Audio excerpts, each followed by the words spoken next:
you choose a delay time? Well, if it's for voice or guitar, a lot of times it has to do with what style you're playing. For example, in guitar, if you're playing sort of a rockabilly, you might have a slapback echo where it's just like 100 milliseconds after. Or if there's a vocal, you might have just enough to create the simulation of being in a room or to create an ambience. But I'm going to be talking mostly about synthesizers, where you're using delay as a real effect as opposed to some ambient effect in the background. It's like a very prominent effect up front.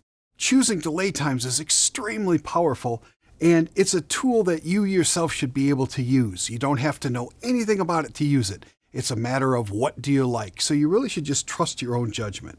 So today I brought the ASM Hydrasynth Explorer because it's a great little synth that fits on the table. It's got a great sound, and I really like its delay. It has lots of variety and lots of variations that you can do. And then just to show you about what you would do with a pedal, I brought a pedal as well. But it really doesn't matter whether it's digital, built into a keyboard, built into a pedal, whether it's analog, built into a pedal, or if it's on a digital audio workstation and it's just a plugin. They all pretty much work the same in terms of delay time. So one of the first major considerations of your delay when you're choosing delay time is, do I want the delay time to be locked to the clock? And by clock, I mean whatever's running your sequencer, your arpeggiator. It could also be controlling the time of your effects sweeping back and forth. But anyway, each of those things can not only be locked to the clock, but each of those things can be locked to different units of the beat. So maybe your sequence is going at 16th notes, but your LFO could be going at 8th notes, and your delay could be going at quarter notes, or any variation in between. And that creates a complexity that is far more interesting than simply setting everything to quarter notes or everything to 8th notes or everything to 16th notes. Now that's locking the clock. The other way is to just do it freeform, turn the clock off, and all of a sudden you're just adjusting how many milliseconds. In that case, don't worry about the number. It's all about your ear. And so I'm going to just start the sequence and then slowly turn the knob of the delay time, and you're going to hear all these different beats that come in because of the delay time. You can mess with the wet dry so that you have more or less delay to pull it in front or pull it behind the sound. You have feedback, which is how many times the echo goes. You have tone controls that makes the echoes get darker over time or stay exactly the same or get thinner or whatever. But I'm just going to use a very basic delay right now, and I'm going to pick a very simple sound. I just hit initialize, and now I have a real simple envelope making a filter close. Okay, and the reason I'm doing that is that little bit of motion is actually very interesting when you're listening to delays. So it'll be that, and I'll be tweaking that as I'm also tweaking the delay times. So what I'm going to use to play the notes, instead of worrying about that and using two hands, I'm going to use this arpeggiator, which will just run through a bunch of notes in a very even and repeatable way. Then I'll have two hands free to mess with the delay time. So I'll set that up, and I'm just going to pick a little chord here.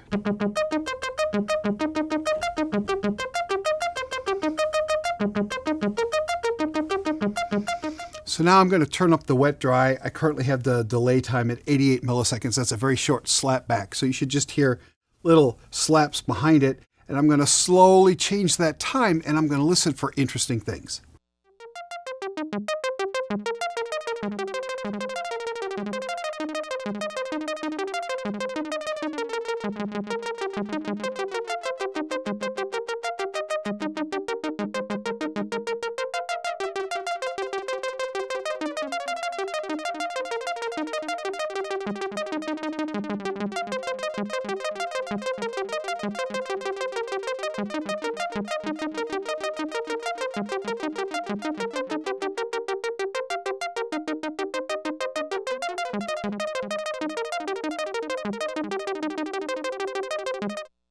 So you can hear all the different rhythmic possibilities, and there are many, many more. The trick is to turn the delay time really slowly. And again, this is while we're in kind of a free run. We're not locked to clock. We're not locked to BPM or beats per minute. That was on a monaural delay, straight down the center. I'm going to do the same thing now with my favorite, which is a ping-pong delay, where every echo alternates between left and right. And not only will we create very cool rhythms, but we're going to create different spatial ambiences as well. Same echo, but now in stereo.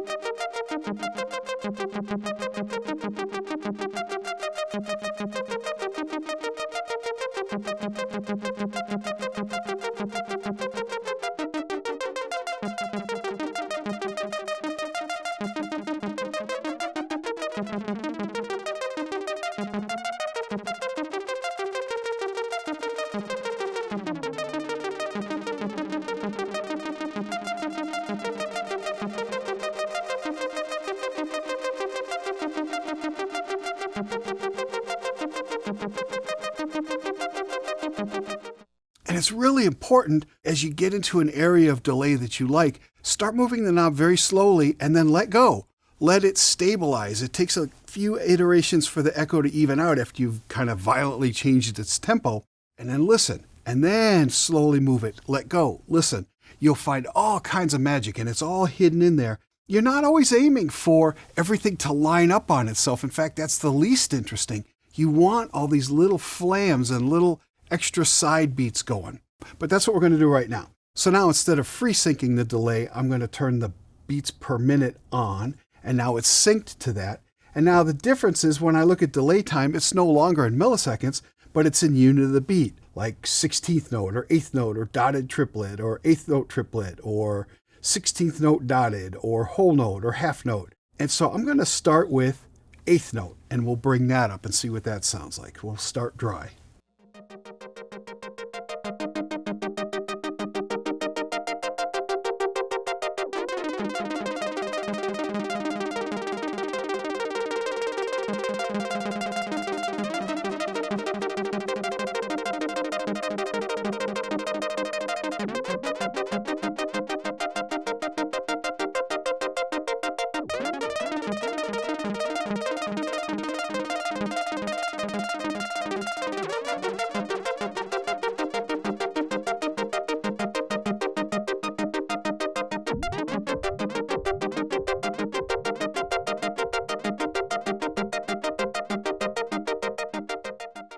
And as your delay times get longer and you make the feedback, in other words, how many echoes it does, as you increase that, you're now going to get chords lining over each other. And so not only are you going to be changing the rhythmic aspect of your delay, you're going to be changing the harmonic aspect because different notes will be playing with other notes in different ways to make different chords. So there's a lot of variation in there as well. So now I'm going to do the same thing with a pedal, and it really will be very much the same. I've turned the delay off on the Hydrasynth. Okay, and now I'll turn it on here, and I automatically have it set to Ping-Pong because that's the way I like it. Okay, now the feedback is at 0, so it does its main sound, it does its left, it does its right, and it's done. But if I turn up the feedback, we'll get this. And another neat feature on the Nemesis is that I can add an LFO, a low frequency oscillator, to slightly change the delay time. That will give it a chorusy feel and make everything not always line up perfectly on the beat. So we'll do that.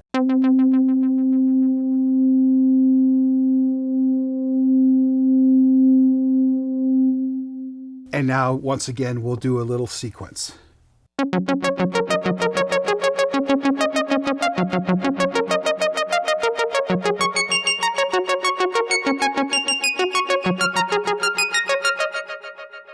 Now I'm going to change the delay time on the Nemesis pedal.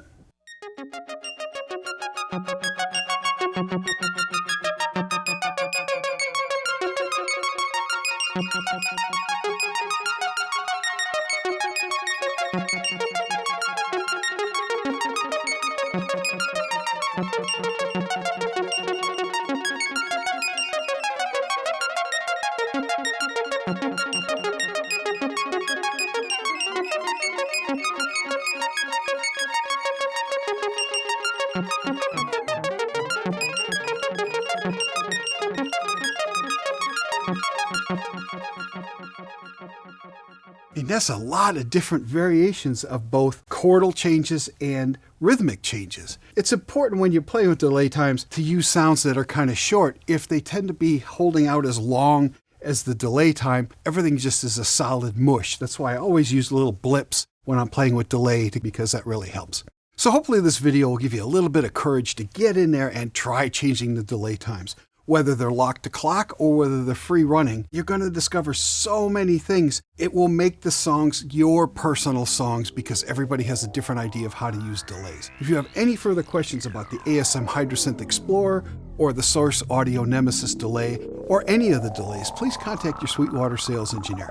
My name is Daniel Fisher. Thank you very much for watching.